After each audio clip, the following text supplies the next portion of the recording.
Wassil Wyschywany. Wilhelm der Bestickte.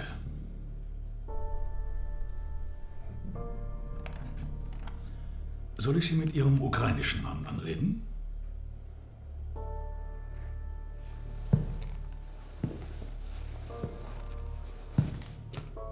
Oder wäre Ihnen vielleicht lieber Eure Majestät? König der Ukraine?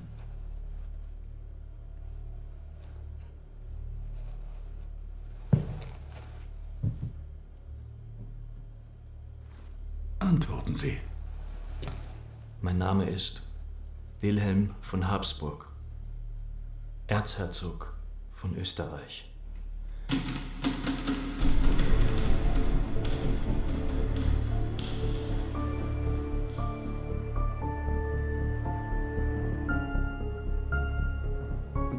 Wilhelm von Habsburg war ein Mann seiner Zeit. Er hat in die Zukunft geblickt und sich gesagt, es wird eine ukrainische Nation geben. Und deswegen sollte ich Ukrainer werden. Und warum auch nicht? Es sieht vielleicht nach einem verrückten Spiel aus, aber es hätte fast zum Erfolg geführt. Und schlussendlich gibt es eine ukrainische Nation.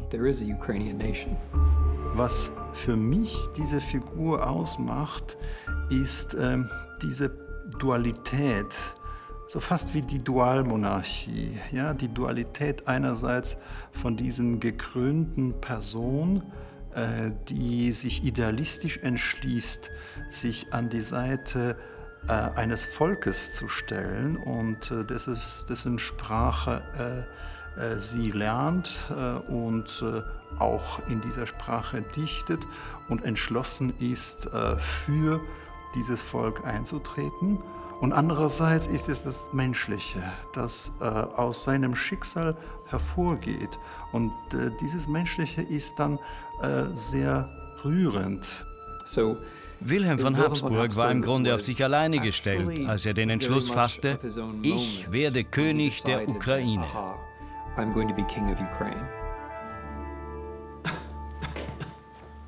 Bitte, kommen Sie doch. Kommen Sie.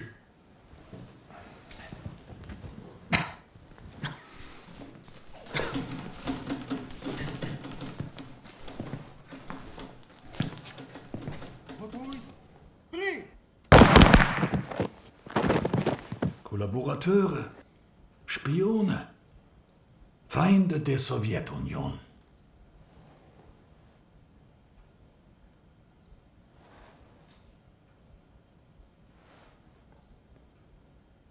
Setzen Sie sich.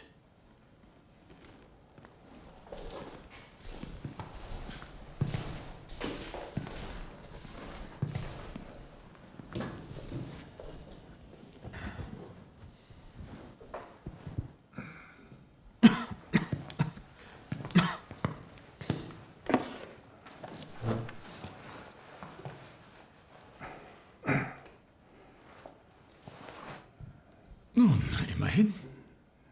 Diese Männer hatten einen fairen Prozess. Wir sind keine Mörder. Oder wie sehen Sie das?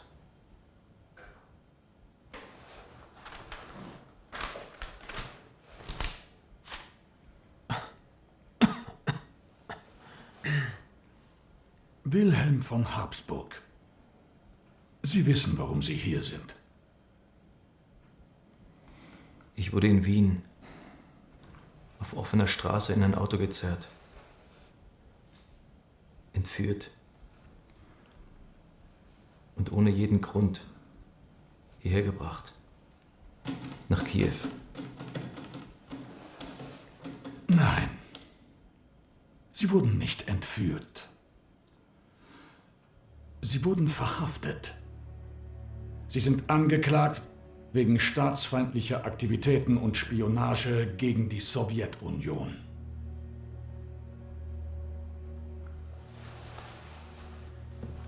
Aber auch Sie werden einen fairen Prozess bekommen.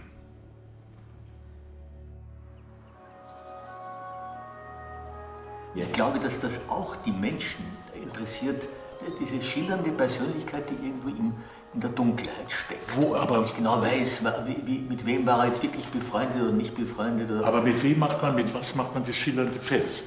Das ist doch diese große Diskrepanz zwischen Anspruch und Wirklichkeit. als Teil der Familie Habsburg, da gibt es ja Leute, die haben sich berufen gefühlt, sozusagen, nicht? Ja. Gottes Gnadentum und so weiter, nicht? Ob der das auch gehabt hat, der Willi irgendwie. Erzherzog Wilhelm war ein Bruder meines Großvaters mütterlicherseits, war eine Person, über die man in der Familie eigentlich sehr wenig, ja, man möchte fast sagen gar nicht gesprochen hat. Und das ist erst in den letzten Jahren ein bisschen mehr geworden, einfach weil es auch uns interessiert hat durch Bücher und durch Erzählungen und so weiter. Das, was ich berichten kann, ist, dass die Geschichten über ihn nicht freiwillig preisgegeben worden sind. Es gab da gewisse Widerstände von den Familienmitgliedern, die ihn noch gekannt haben, weil er eben einen ungewöhnlichen Lebenswandel geführt hat, weil er bis zu einem gewissen Grad wahrscheinlich ein nicht angepasster Erzherzog war. Dieses Verhalten zwischen einem Dandy oder einem Agenten, das war schon für die Familie durchaus ein Mysterium und eine Facette, die sich eigentlich erst post mortem, wir sagen, geoffenbart hat und dieses Leben in ein sehr buntes und ein sehr umwobenes und von Mut, aber auch von Kinderzeit, von politischen Entwicklungen bis hin zu persönlichen Neigungen ein sehr buntes Kaleidoskop dargestellt hat. Ich hätte ihn gern kennengelernt. Ich wurde am 10. Februar 1895 geboren. In Pola. Pola war der Kriegshafen. Dort lag die kaiserliche Flotte. Mein Vater, Erzherzog Karl Stephan, war Admiral der österreichischen Kriegsmarine. Meine Mutter war Erzherzogin Maria Theresia. Ich war das jüngste von 6 Kindern.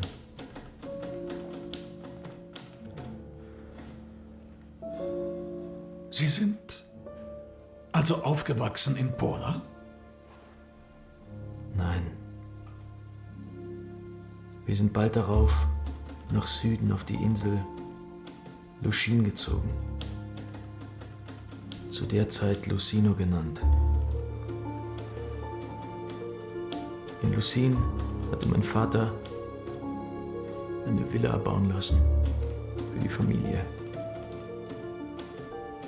Dort lebten wir und wurden erzogen.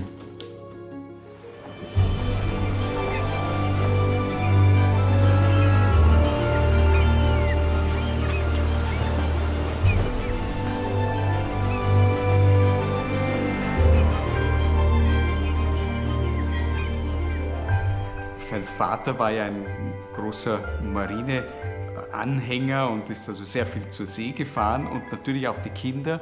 Sie waren dort in einem Park, in einem großen Haus, also ein Schloss war das nicht, aber doch eine sehr große Villa, in der sie gewohnt haben. Und dort hat er also sicher die ersten 10, 12 Jahre wird er dort gelebt haben. Hauslehrer natürlich und was halt alles da zum Standard der Familie Habsburg dazugehört hat. Und damals haben Sie auch die ukrainische Sprache erlernt. Wir haben in der Familie Deutsch gesprochen. Die Muttersprache meines Vaters. Und Italienisch. Die Sprache meiner Mutter. Dazu erhielten wir Unterricht in Englisch, Französisch und Polnisch.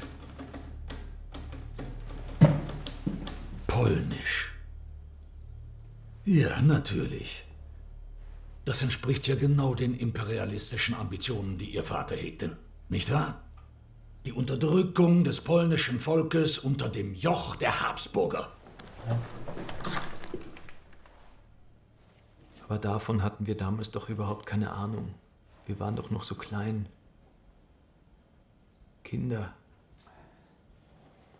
Wir hatten eine schöne und sorglose Kindheit am Meer. Die Tage an der österreichischen Adria waren gezählt. Das Schloss von Seibusch, dem heutigen Schiwiec in Galizien, wurde zwar zur neuen, prunkvollen Residenz Karl Stephans und seiner Familie, doch zur Heimat wurde es für Wilhelm nie. Ein Gemälde zeigt den damals 16-Jährigen mit seinen Eltern und Geschwistern auf einem Pferdeschlitten vor dem Schloss. Ich denke, es wäre besser gewesen, wenn Ihre Familie einfach in Lucin geblieben wäre. Glauben Sie nicht, Vassil Wychewany? Sie würden dann wohl jetzt hier nicht sitzen. Aber das war wohl keine Option für Ihren Vater. Er wollte mehr, er wollte eine Krone auf seinem Haupt. Wie war das damals in Galizien? Der Umzug nach Galizien erfolgte 1907. Ich war damals 12 Jahre alt. Das Schloss von Seibusch war durch Erbschaft an meinen Vater gekommen. Noch im gleichen Jahr ließ er es zum neuen Familiensitz umbauen. Meine Schwestern Renata und Mechthildis wurden bald darauf mit polnischen Fürsten vermählt. Mein Vater wollte damit eine dauerhafte und dynastische Verbindung begründen zwischen dem Haus Habsburg und dem polnischen Hochadel. Ja, natürlich. Nur die Polen hat niemand gefragt. Aber das Volk war den Aristokraten doch schon immer völlig egal. Der Boden ihrer Reiche ist seit jeher mit dem Blut der Bauern und Arbeiter getränkt. Mein Vater war ein großer Freund des polnischen Volkes. Er wollte den Menschen ihr Land zurückgeben, keinen Krieg führen. Er wollte den Polen ein guter König sein. Ein guter König? Sie glauben wohl, Sie können mich zum Narren halten. Und Sie glauben wohl, der russische Zar und der deutsche Kaiser hätten seelenruhig zugesehen, wie ein Österreicher im Herzen Europas ein neues polnisches Königreich erschafft? Ein polnisches Königreich? Wie naiv. Karl Stephan hatte an Polen gedacht, das noch gar nicht existierte. Er erzog einige seiner älteren Söhne dazu, polnisch zu werden. Das war also das Vorbild, das Wilhelm hatte. Wenn man sich also die polnische Kultur vor Augen hält, ist das Ukrainische eine Möglichkeit, dagegen zu rebellieren. Wenn Sie polnische Schwäger haben, ist die beste Methode, dagegen zu rebellieren, ukrainisch zu werden. Wenn wir an die Huzulen oder an Galizien denken oder auch an die Kosaken, so gibt es da eine gemeinsame Tradition des Widerstandes gegen die Unterdrückung durch den Adel, den polnischen Adel. Wilhelm hat also die Idee seines Vaters akzeptiert, sich für ein anderes Volk zu entscheiden und zu versuchen, es anzuführen. Doch anstatt polnisch zu werden, wurde er ukrainisch. Wilhelm war ein Jugendlicher, der neugierig war, und da gibt es eben die berühmte Begegnung, wo er da also gesagt hat, er möchte sich selbst ein Urteil schaffen und möchte also in das tiefere Galizien hinein und in das Ukrainische. Und da hat er sich eben auf die Reise gemacht und ist also in einem dieser huzulischen Dörfer gewesen und hat dann gemerkt, es ist eigentlich dort nicht so, wie er immer gehört hat zu Hause. Und hat dort sozusagen dieses huzulische Leben sehr archaisch, sehr streng, sehr wohlgeordnet, aber eben auch sehr abgelegen und sehr altertümlich, ganz anders als sozusagen der kleine Hof in Schiwiec, damals hieß es noch Seibusch, gewesen ist, und das muss ihn sehr fasziniert haben. Er hat vielleicht beides reizvoll gefunden, aber dieses andere hat, glaube ich, eben wirklich auf ihn einen bleibenden Eindruck gemacht.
Galizien war ein Gestirn. Galizien war eine einmalige, unglaubliche Konstellation.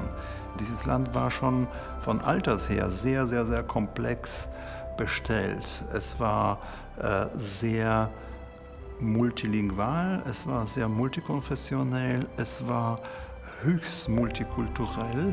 Und durch die Integration in die Habsburger Krone ist die Komplexität dieser Konstellation noch höher geworden.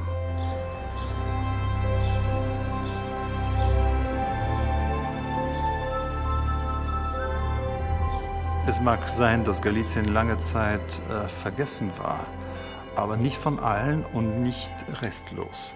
Heute hat dieser Mythos wirklich alle erfasst. Für die einen ist das unser Stück Mitteleuropas. Für die anderen ist das so ein Restbestand vom alten Österreich, der alten Monarchie. Und das ist natürlich dann mit den goldenen Zeiten verbunden.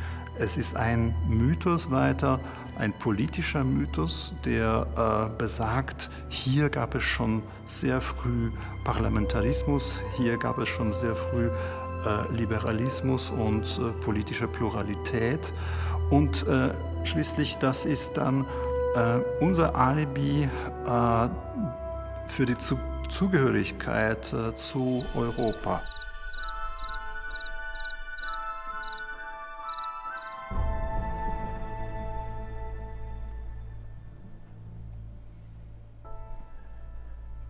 Ich möchte das gerne verstehen. Als Sie begonnen haben, sich für die ukrainische Sache zu begeistern, war der Zerfall des österreichischen Kaiserreichs doch längst absehbar. Aber dazu hätte es doch noch nicht einmal einen Krieg gebraucht. Das müssen Sie doch eigentlich erkannt haben.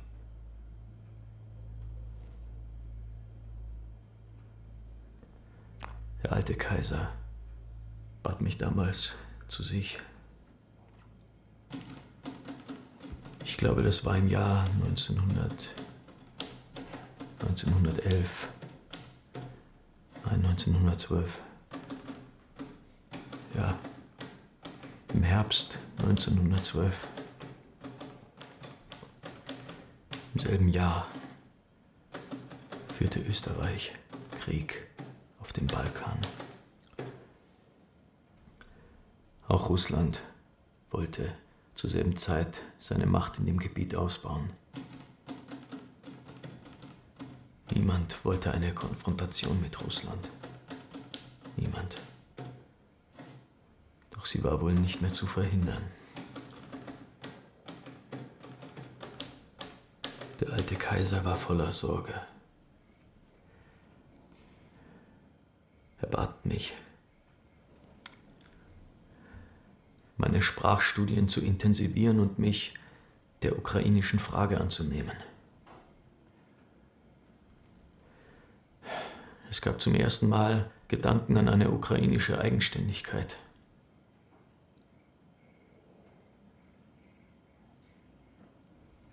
So war's. Ein Königreich Ukraine war jedenfalls eine mögliche Option. Und Sie? Sie sollten König werden. König der Ukraine. Der Angeklagte gibt zu Protokoll, dass er bereits vor Ausbruch des Großen Krieges mit antirussischen Aktivitäten begonnen hat. Die Ukraine sollte nach einem Sieg Österreichs über Russland als Vassallenstaat unter Führung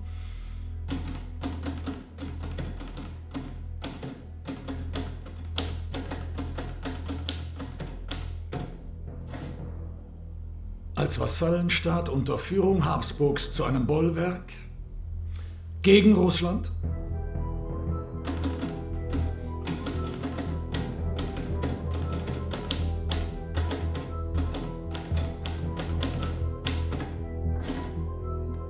und damit gegen die heutige Sowjetunion installiert werden.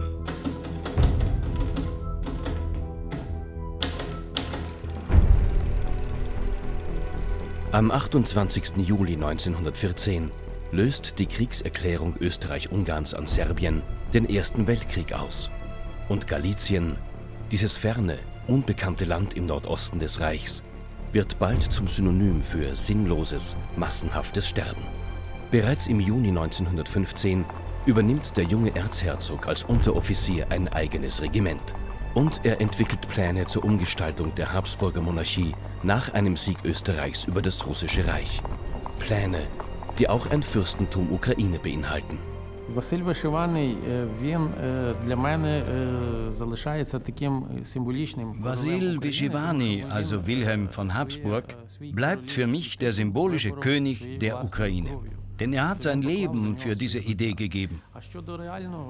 Es gab auch einige wenige Momente, wo es so aussah, als könnte er tatsächlich König der Ukraine werden.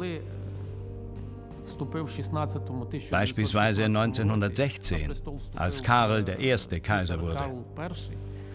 Karl war Wilhelm sehr zugetan und unterstützte die Idee einer staatlichen Eigenständigkeit der Ukraine. Kaiser Franz Josef hatte ja die Polen stark unterstützt.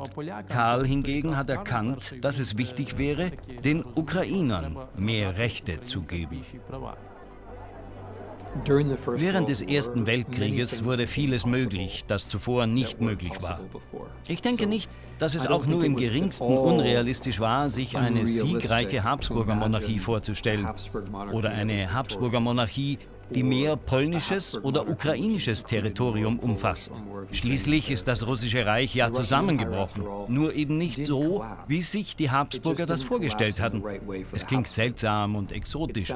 Warum möchte ein Habsburger König der Ukraine werden? Doch in Wirklichkeit hat es absolut Sinn gemacht. Niemand hat gewusst, dass die Reiche auseinanderfallen würden, aber man hat gewusst, dass die Reiche mit ihren Völkern Kompromisse würden eingehen müssen. Die Habsburger Monarchie hatte seinen Völkern ja längst Zugeständnisse gemacht. Eine Möglichkeit für die Monarchie auch weiter zu bestehen oder sogar zu wachsen wäre gewesen, polnische oder ukrainische Fürsten oder sogar Könige einzusetzen. Sollte das Russische Reich zerfallen, könnte sich das Habsburger Reich ausdehnen. Und in diesem Kontext glaubte Wilhelm von Habsburg eine führende Rolle übernehmen zu können, sozusagen als geborenes Mitglied des Erzhauses, eigentlich auch einen Anspruch realisierend, an der Spitze eines solchen Staates zu stehen.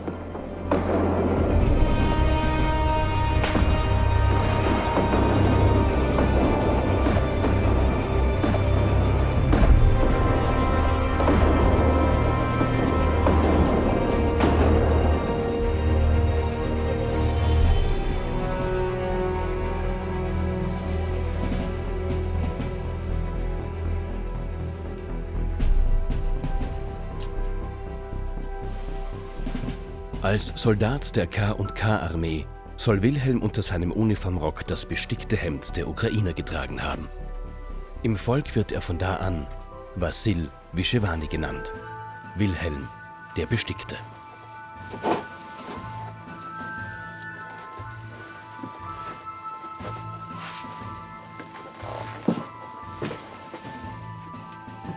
Soldaten, mein Schicksal hat mich als Junge hierher nach Galizien geführt, in den entlegensten Winkel dieses großen Reiches, das Heimat für so viele verschiedene Völker ist.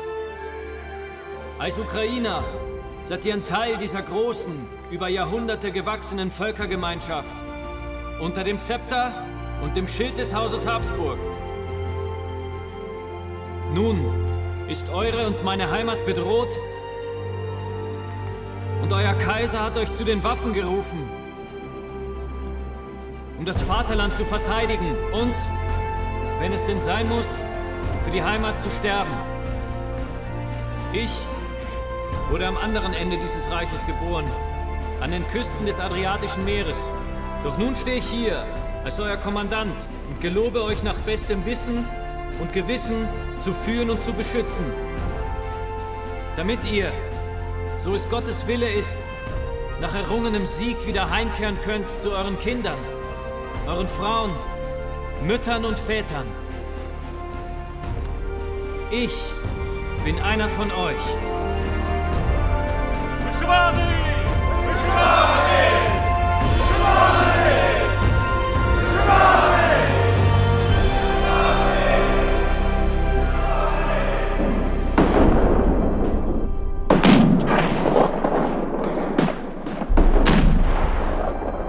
Wilhelm ist anders als die meisten Kommandeure der österreichisch-ungarischen Armee. Er spricht die Sprache des Volkes und er weigert sich, gegen ukrainische Bauern vorzugehen, die ihre Ernte nicht abliefern wollen. 1917 übernimmt er das Kommando über die kaiserlich-königliche ukrainische Legion. Alles klar. Gut. Wie geht es euch? Habt ihr Nachricht von eurer Frau? Ja, meine Frau erwartet unser zweites Kind. Das freut mich für euch. Ich danke euch. Wenn es ein Junge wird, dann soll er Wassil heißen. Nach euch, Kommandant. Ihr werdet bald zu Hause sein. Ich bin sicher. Glaubt mir.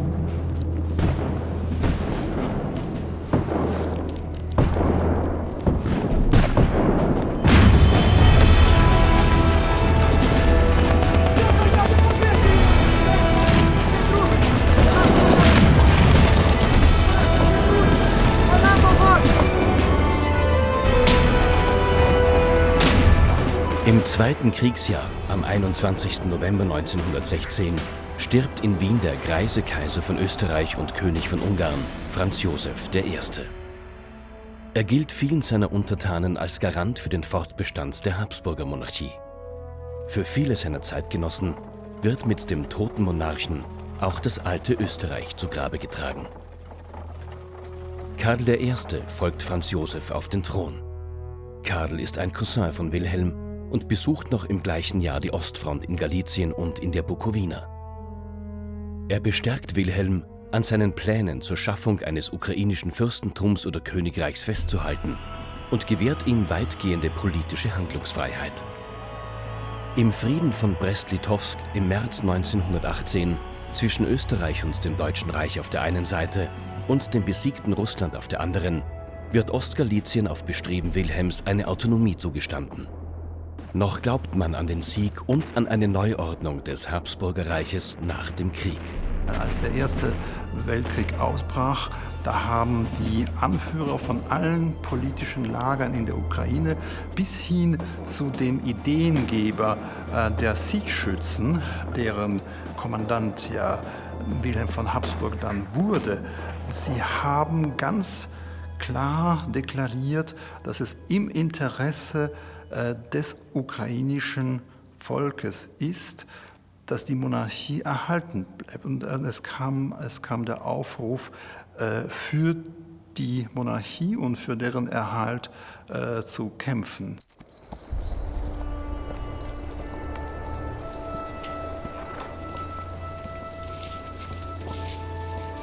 Im Frühjahr 1918 übernimmt Wilhelm das Kommando über die 4000 Mann starke ukrainische Legion, die bald darauf in ukrainische Sitschower Schützen umbenannt wird. Überliefert ist ein Zusammentreffen in der Nähe der Festung Sitsch, bei der die Soldaten ihre Reiterkunststücke in alter Kosakentradition vorführen.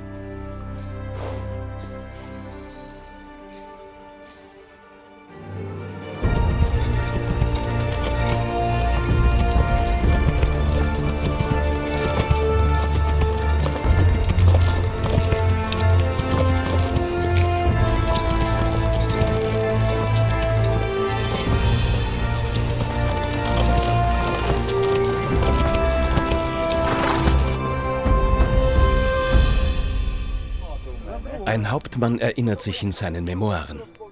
Das war eine Versammlung, unsere grobschlächtigen ukrainischen Burschen und dazwischen das Gesicht des Erzherzogs. Ein schmaler Jüngling mit rötlichen Haaren in einer österreichischen Uniform mit einem ukrainischen Hemd darunter.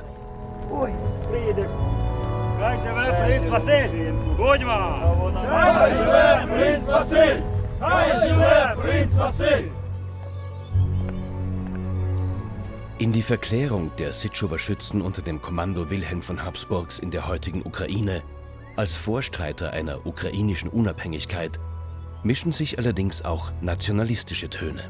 Wir sind hier auf einem Friedhof nicht weit entfernt von Lemberg.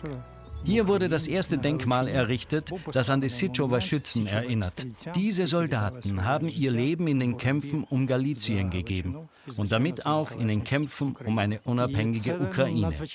Das ist sehr wichtig, denn auch heute kämpfen unsere Soldaten gegen einen starken Aggressor, Russland, der unser Land bedroht. Diese Soldaten waren junge Burschen, die aus der gesamten Ukraine kamen. Ці хлопці є зі всієї держави Україна. Auf dem Lukaczewski-Friedhof in Lemberg gibt es viele frische Gräber. Es sind junge Menschen, die hier begraben liegen, die im Krieg gegen Russland gefallen sind. Es waren sehr junge Männer, genauso wie vor vielen Jahren, als viele Sitchower Schützen ihr Leben geopfert haben in der Hoffnung, dass früher oder später ein ukrainischer Staat, eine ukrainische Republik entstehen würde.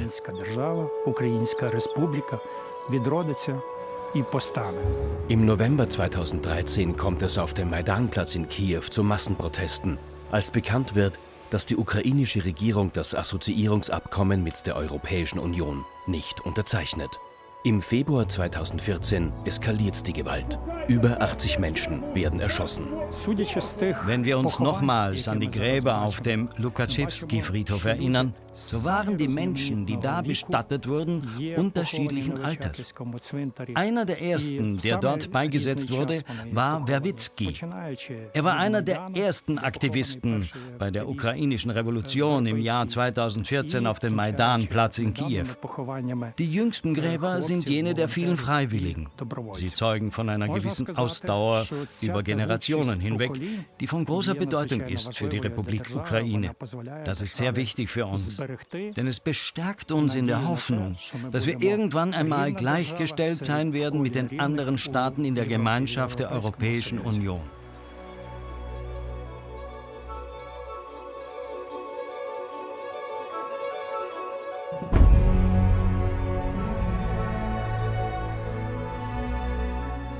Mit den Toten vom Maidan sind die an Symbolen und Mythen aufgeladenen Bemühungen der Ukraine um ihren Platz in Europa um viele Gesichter reicher. Liberalen und Nationalisten gleichermaßen gilt Wilhelm von Habsburg heute als Symbolfigur für die Unabhängigkeitsbestrebungen der Ukraine.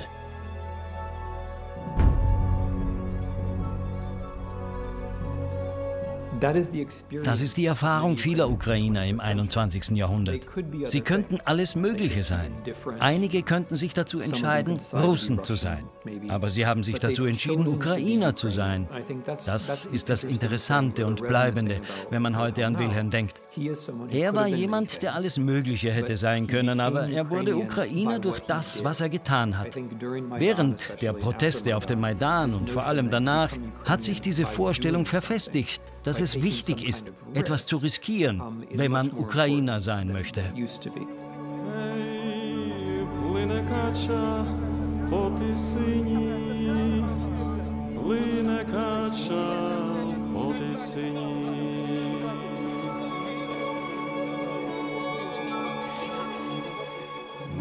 Im November 1918 ist der Erste Weltkrieg zu Ende.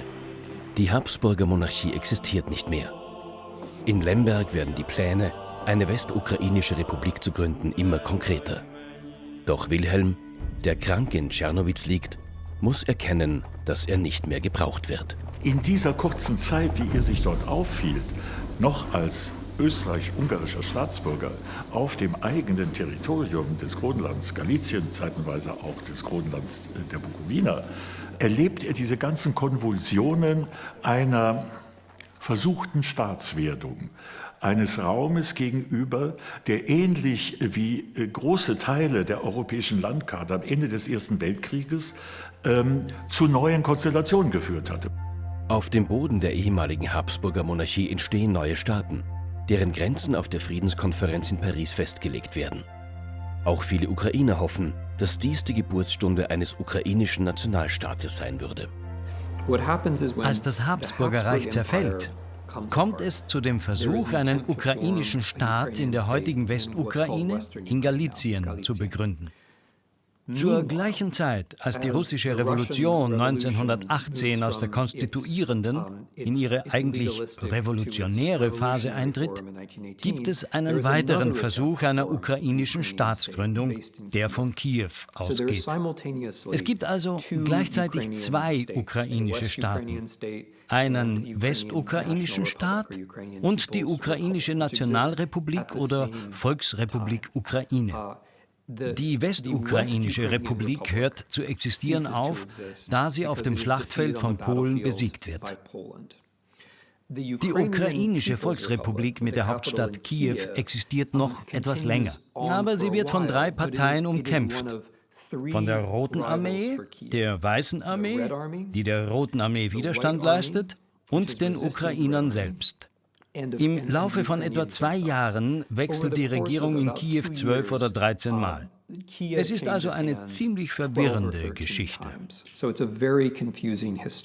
Und der Traum von einem ukrainischen Königreich war eigentlich ausgeträumt, aber die Ukraine blieb weiterhin eigentlich ein ganz wesentliches Lebenselixier für diesen Mann.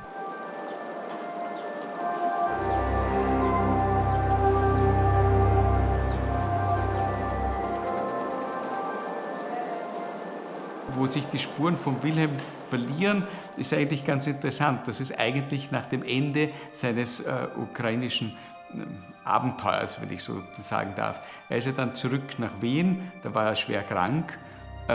Und ich glaube, er war dann noch einmal 1919 war er noch einmal in der Ukraine. Und von da an verliert sich jede Spur. Er ist dann, soweit wir wissen, nach Spanien zunächst einmal, dann hat er ein paar Jahre in Madrid gelebt. Da war ja seine Tante dort, die Königin, und dann ist er von dort nach Paris. Also die größte Lücke sind diese 20 Jahre zwischen 1919 und 1938, wo er ja eigentlich irgendwo, man möchte fast sagen, verschwunden war oder untergetaucht war.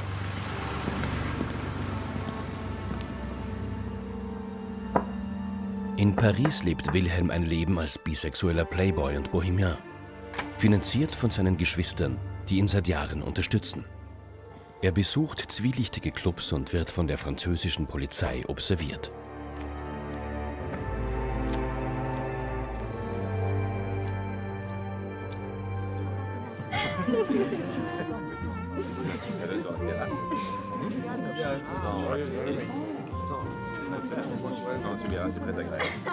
Sein ausschweifender Lebenswandel hindert Wilhelm nicht daran, in Paris Geld für die Ukraine zu sammeln, wo Stalins Repressionen eine Hungersnot auslösen, die Millionen Menschen das Leben kostet. Er trifft sich mit anderen ukrainischen Exilanten und führt nach wie vor seinen ukrainischen Namen, Wassil Wyshevany. Und er glaubt an eine Restauration der Habsburger und träumt davon, doch noch König der Ukraine zu werden.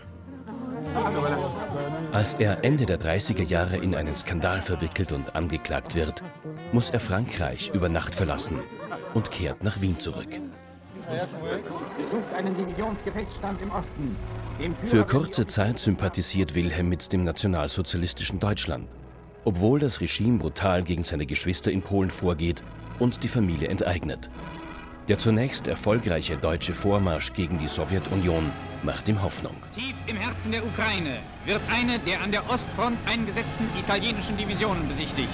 So wurde die Frontfahrt des Führers und des Duce zu einem Bekenntnis der engen Kameradschaft und Schicksalsverbundenheit der beiden Achsenmächte, die mit ihren Verbündeten in absoluter Siegesgewissheit zusammenstehen, um Europa und die Welt von der bolschewistischen Gefahr zu erretten. Daran glaubt zunächst auch Wilhelm. Doch als er erkennt, dass er für die Deutschen völlig bedeutungslos ist, wendet er sich enttäuscht ab. Für Hitler ist Wilhelm nichts weiter als ein dekadenter Abkömmling einer Adelsdynastie, die er verachtet. Ich war niemals ein Nationalsozialist. Aber ich war davon überzeugt, dass Deutschland nach einem Sieg über die Sowjetunion die ukrainische Frage endgültig lösen würde. Es gab damals auch Pläne, eine eigenständige ukrainische Legion aufzubauen. Zu welchem Zweck? Um die Ukraine von den Bolschewissen zu befreien. Das war doch nur Hirngespinste. Oder glauben Sie, die Nazis hätten ihre Träumereien jemals ernst genommen?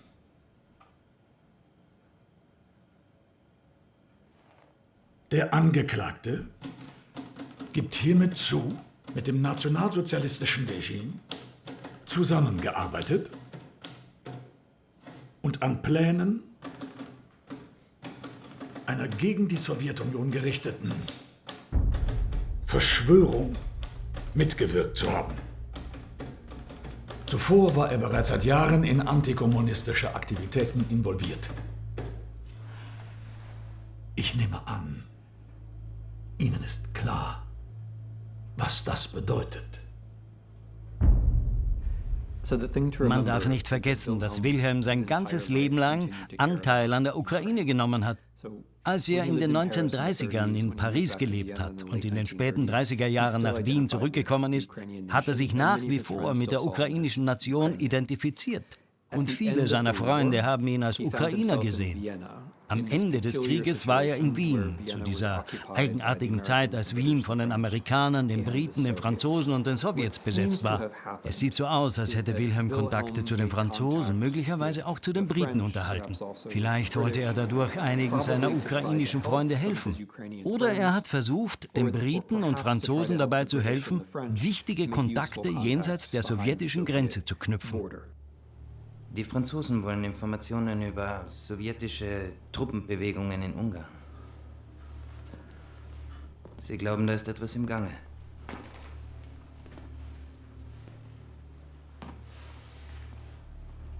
Vasil, du solltest in den nächsten Tagen nach Budapest.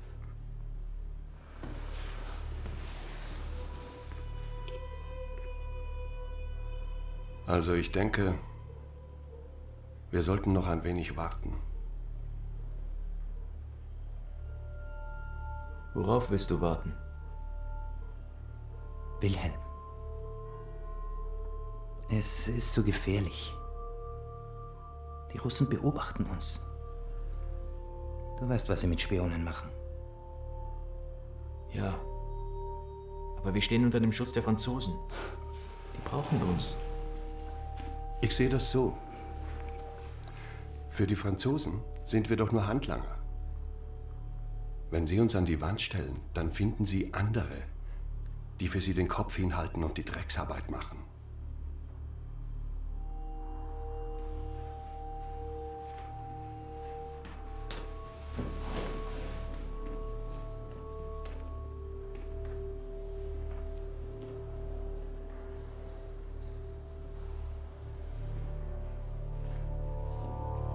Also gut. Dann warten wir eben. Im Frühjahr 1947 werden Wilhelm und seine ukrainischen Freunde längst vom sowjetischen Auslandsgeheimdienst überwacht. Doch er schlägt alle Warnungen in den Wind. Erst als seine Freunde Roman Nowosada und Wassil Kaczorowski plötzlich verschwinden, bekommt er es mit der Angst zu tun. Am 26. August 1947 wird Wilhelm von Habsburg von den Sowjets in der Nähe des Südbahnhofs in Wien festgenommen.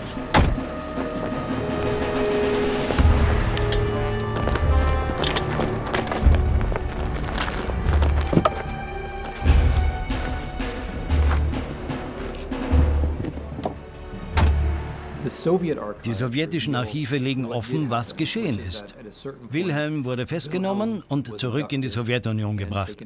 So etwas konnte in Wien der Nachkriegszeit durchaus passieren. Wien ist heute eine sehr ordentliche Stadt. Aber in den unmittelbaren Jahren nach dem Krieg mit der Besetzung durch die 4 Siegermächte, vor allem mit der Besetzung durch die Sowjets, konnte so etwas vorkommen. Geld, Güter und Menschen konnten von einem Tag auf den anderen verschwinden. Wilhelm war da keine Ausnahme.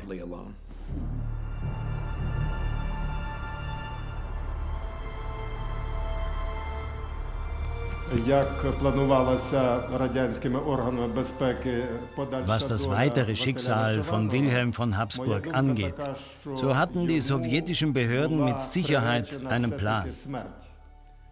Meiner Meinung nach war sein Tod nicht zu verhindern. Leute, die solche Kontakte in Europa hatten, die schreiben und viel über den Freiheitskampf der Ukraine erzählen konnten, auch darüber, wer daran beteiligt ist. Solche Leute waren dem Tod geweiht.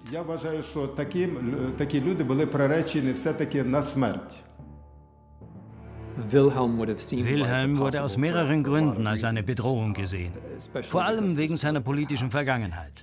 Er war zu seiner Zeit ein einigermaßen bedeutender ukrainischer Aktivist. Er war mit anderen Leuten in Kontakt, die die Sowjets als gefährliche ukrainische Nationalisten einstuften. Er hatte eine Reihe internationaler Verbindungen. Es ist also keinesfalls überraschend, dass die Sowjets ihn festgenommen haben. Man muss bedenken, dass die Sowjets tausende andere Leute festgenommen und auf verschiedene Arten zum Verschwinden gebracht haben. Aus sowjetischer Sicht war ein Habsburger, der Kontakt zu westlichen Geheimdiensten und Freunde unter ukrainischen Revolutionären hatte, eine Person, die auf keinen Fall frei herumlaufen sollte.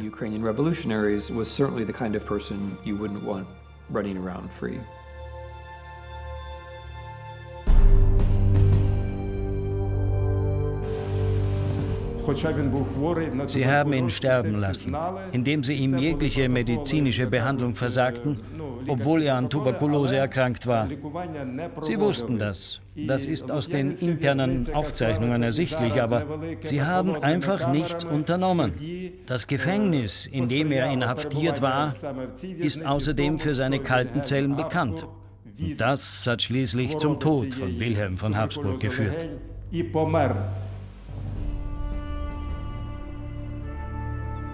Am 18. August 1948 stirbt Wilhelm von Habsburg im Lukjanewsk-Gefängnis in Kiew an Tuberkulose.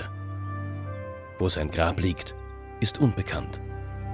Vermutlich wird sein Leichnam auf einem Friedhof in der Nähe des Gefängnisses verscharrt. Wassil Waschewani. Wilhelm der Bestickte. Soll ich Sie mit Ihrem ukrainischen Namen anreden?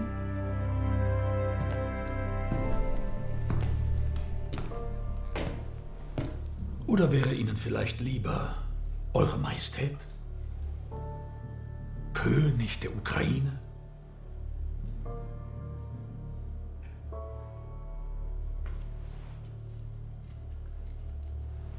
Antworten Sie. Mein Name ist Wilhelm von Habsburg, Erzherzog von Österreich. Als Habsburger konnte er alles Mögliche sein, aber er entschied sich für die Ukraine. Er steht ja längst in allen Schulbüchern und es wird unterrichtet über ihn. Und wenn er heute in der Ukraine, obwohl er natürlich ein Fremder war und geblieben ist, als ukrainischer Patriot bezeichnet wird, so ist das kein Widerspruch. Seine Sicht der Ukraine war immer mit der Habsburger Monarchie verbunden. Und viele Ukrainer haben die Welt ebenso gesehen. Selbstverständlich sollte es eine Ukraine geben. Aber es ist schwer, sich eine Ukraine vorzustellen, die nicht in ein größeres Europa eingebunden ist. Wenn es also ein dauerhaftes Vermächtnis seiner Art, die Welt zu sehen, gibt, dann ist es wohl das.